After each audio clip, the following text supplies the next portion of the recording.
신성대학교 학생들이 의식을 잃고 쓰러진 심정지 환자를 심폐소생술로 구했습니다. 신성대 간호학과 학생 황유나씨 등 2명은 새벽 운동을 하다가 쓰러진 A씨에게 달려가 의식과 맥박, 호흡을 확인하고 곧장 심폐소생을 실시했습니다. 황씨는 예비 간호사로서 당연한 일을 했다고 말했습니다. 국민대학교와 롯데장학재단이 우수 인재를 양성하기 위한 업무 협약을 체결했습니다. 이날 협약으로 국민대는 2020학년도 2학기부터 5명의 학생이 등록금 전액 또는 생활비와 매월 멘토링 활동비를 지원합니다. 롯데장학재단 허성관 이사장은 장학금을 받은 학생들이 지역사회에 공헌하는 우수 인재로 성장하길 바란다고 말했습니다. 한림대가 학교 살리기 릴레이로 코로나19를 극복하고 있습니다.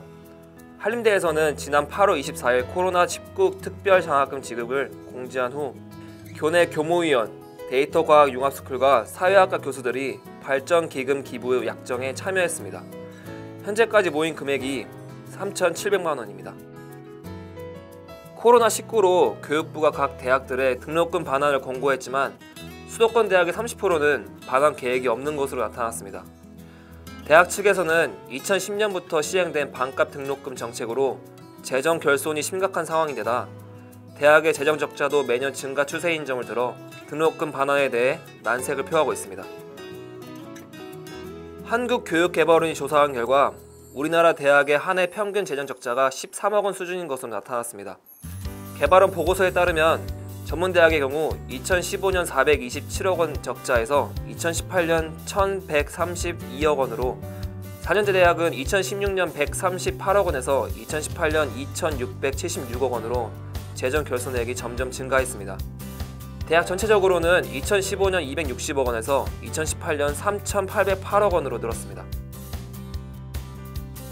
성균관대가 수험생들의 입시 부담을 덜어주기 위해 합격자 등록 예치금을 폐지하는 등 올해 대입 전형 계획 일부를 변경했습니다.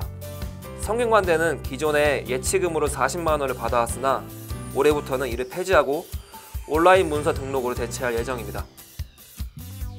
서울교대가 교육부가 지정한 교원양성대학 원격교육 역량 강화 사업대학으로 선정됐습니다.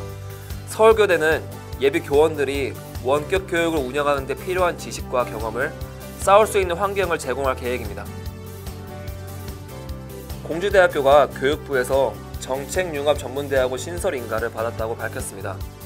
정책융합전문대학원은 미래성장정책, 지속가능 정책, 포용사회 정책, 국정관리 등 4개 전공으로 2021학년도 1학기부터 운영에 들어가며 12월에 신입생을 모집합니다. 제주 여성기업인 고추월 월자포장 회장이 제주대학교 중어중문학과 부의원씨 등 13명에게 총 5,445만 원의 장학금을 전달했습니다.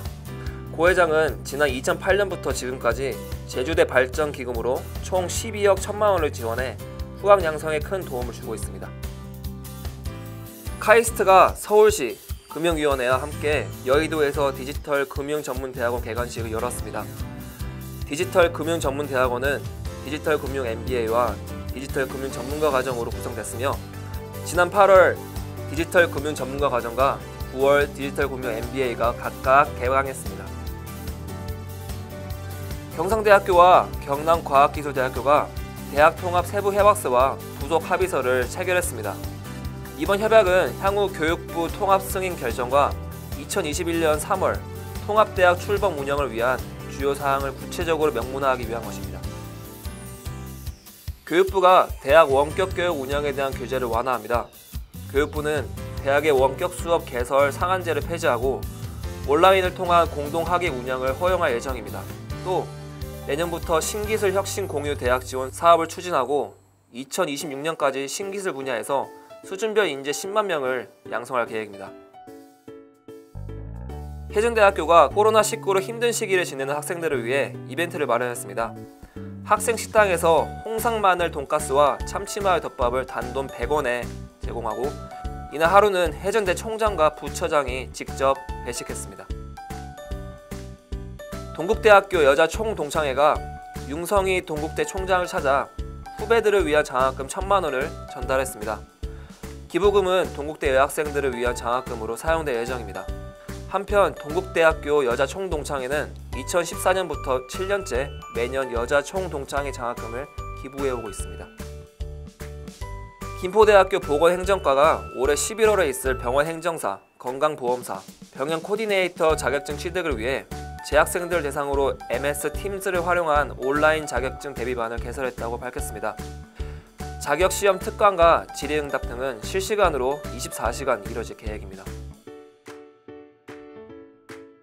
한국외국어대학교 특수외국어교육진흥원이 특수외국어 교육 기회를 학계에 널리 확대하기 위해 명지대학교 중동문제연구소, 동덕여자대학교 유라시아 투르크 연구소, 인천대학교 글로벌 언어문화원, 계명대학교 쇼팽음악원과 업무협약을 맺었습니다. 학업, 취업, 유학 등의 이유로 평소 특수외국어를 배우고자 했지만 교육 기회를 얻지 못한 학생들을 위해서입니다. 성공회대학교가 28일까지 진학 어플라이에서 2021학년도 수시 모집 원서 접수를 진행합니다. 면접 질문은 9월 29일 개별 공지하며 성공회대 입학 홈페이지와 유튜브 채널에서 비대면 면접 가이드 영상을 확인할 수 있습니다. 유원대학교가 영동군과 함께 지역민을 대상으로 양성평등 교육을 실시합니다. 이번 교육은 양성평등 기급 사업 중 하나로 유원대학교 양성평등센터와 영동군 가족행복과 여성정책팀이 함께 주관합니다. 국회 교육위원회가 고등교육법 일부 개정 법률안과 사립학교법 일부 개정 법률안 등 의결했습니다.